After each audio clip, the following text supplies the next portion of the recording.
بسم الله الرحمن الرحيم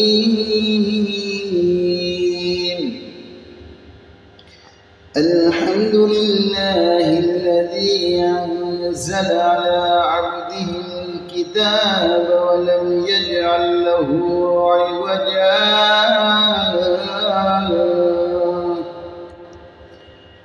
قيما لأنذر بأسا شديدا من لدنه ويبشر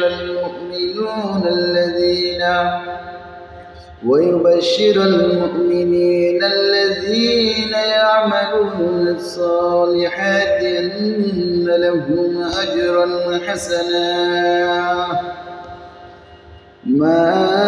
ماكثين فيه أبدا وينذر الذين قالوا اتخذ الله ولدا ما لهم به من علم ولا لآبائهم كبرت كلمة تخرج من أفواههم إن يقولون إلا كذبا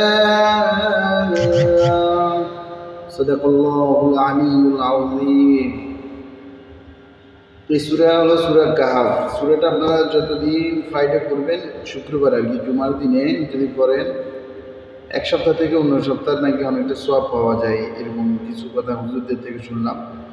এবং যারা সূরা কাহাফের প্রথম 10 আয়াত বা শেষের 10 আয়াত মুখস্থ করবে, তার থেকে আল্লাহ তাআলা কিয়ামতের দিন জল্লাদের, মানে কিয়ামতের আগে যে একটা আইব না, জল্লাদ না কি আসবো, তার থেকে আল্লাহ তাআলা রক্ষা করবো আর কি, বুঝছেন? এতটুকু শুনলাম। আল্লাহ তাআলা সবারই এটা মুখস্থ করার তৌফিক দান করুক। আমি অল্প কয়েন পারি, আলহামদুলিল্লাহ। ভুল কুটি হইলে ধরে দিবেন, গালিগালাজ করেন না।